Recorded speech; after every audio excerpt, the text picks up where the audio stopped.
courtroom, I say. We will hear the arguments for and against America's foreign policy. Now, in favor of America's foreign policy, please welcome UN Representative. I would say pleasure to be here, but at this time, the Council of Moods is gridlocked and cannot reach a consensus. Now, I heard that a genocide happened in Rwanda. What is Rwanda? Rwanda is a small landlocked country in the center of Africa. It was originally enslaved by Belgium. They broke from Brussels' control in 1963. Now that's the real Brexit. Where's George Soros to say they should stay in the EU? Oh, how could they dictate their own lives? In 1963, Belgium took the dignified and glorious position of giving freedom to Rwanda. That's ridiculous. What actually happened was there was so much internal ethnic fighting that Belgium just said, you're on your own. What are the ethnic groups that are fighting? Rwanda had two fighting ethnic groups, the Hutus and the Tutsis. These are not real ethnicities. The white colonists did a case of divide and conquer by arbitrarily dividing them based on height and nose width. So if you thought Sunni and Shiite fighting was ridiculous, this is just insane. Whole thing could have been solved with the genealogy app. You are my ethnic enemy. Look at Ancestry.com. We're literally brothers. Ah! I don't understand. What are the differences between the two groups? Hutus are shorter. Tutsis are taller. You can remember this with the mnemonic of TNT. I'm ready to be a guide in an African cultural society. Yeah, at the racism exhibit. The Belgians originally gave all the power to the Tutsis to run the country, so this way it would create hatred between the two groups. Treating tall people better isn't racism. It's how girls act at nightclubs and on Tinder. So did Belgium help in any way? They couldn't provide any type of relief because the situation with the fighting intensified. It was out of their control. That's ridiculous. The whole reason these groups are fighting is because the European colonists encouraged fighting. Now you're saying we can't stop the fighting. Maybe that's why Belgians love waffles. I guess everything is breakfast food when you sleep through your responsibilities. Order in the courtroom. Order. So what happened next? In April of 1994, a Hutu leader's plane was shot down, sparking an uprising of the Hutus and a genocide of the Tutsis. So you thought human rights were rough in America. Nobody there is bitching about, are the bathrooms transgender friendly? There is some information suggesting the CIA encouraged the plane to go down. Alright, you're taking these conspiracy theories a little too far. There is zero evidence that the CIA did this. To a liberal, it's impossible that black people would want to kill black people. The CIA must be involved with their white neocons. Let me guess, did Tupac also kill Biggie because the CIA?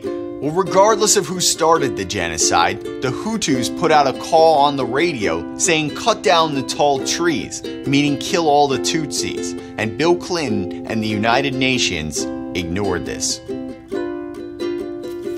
What? Sorry, I was listening to Monica Lewinsky. Interesting. So what actions did President Clinton take to stop the genocide? He didn't do shit. That's not true. He put an arms embargo on Rwanda. Oh, you stopped guns? They were killing people with machetes. It was about as effective as gun control in America. I'm gonna cut your genitals off. But didn't you see the Clinton sign? This is a gun-free zone. This is absurd.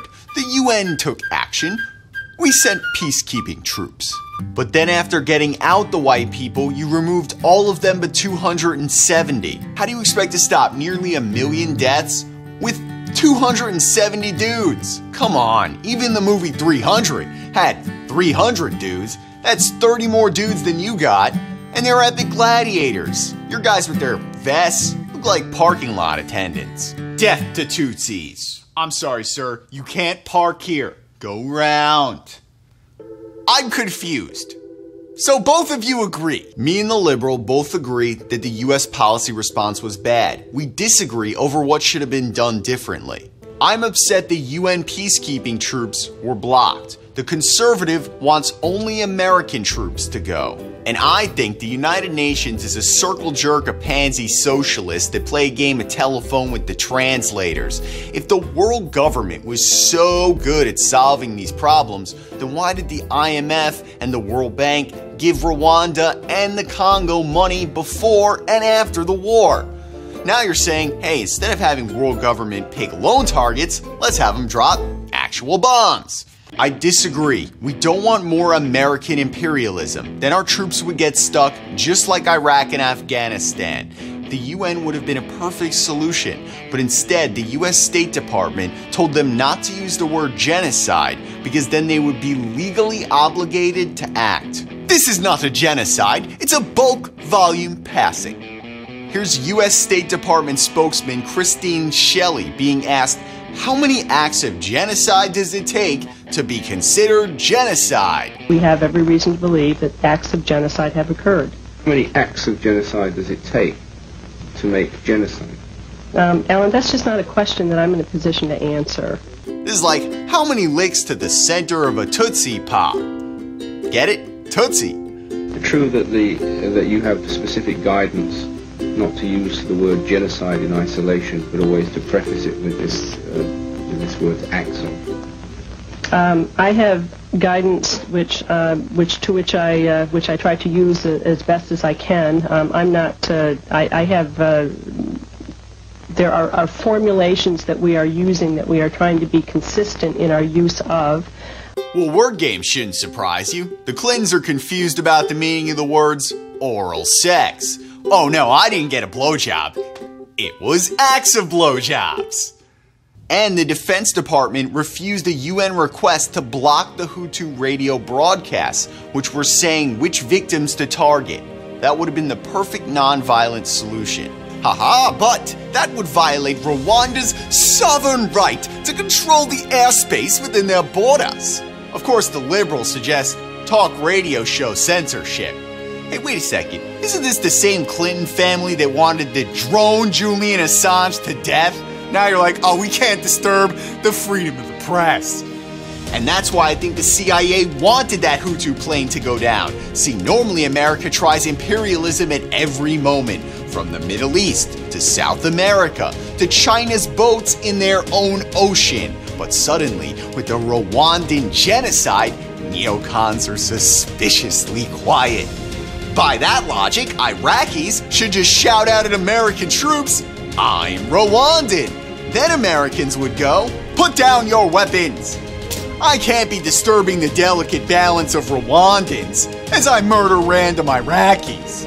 I object. America did in fact provide support to the Tutsis to reclaim their country. Yeah, he took my money and gave it to a new corrupt dictator who went on to abuse the other side.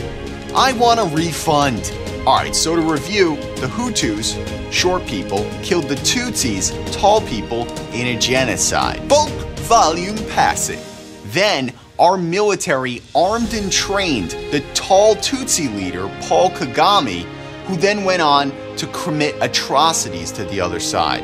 Order! Order in the court!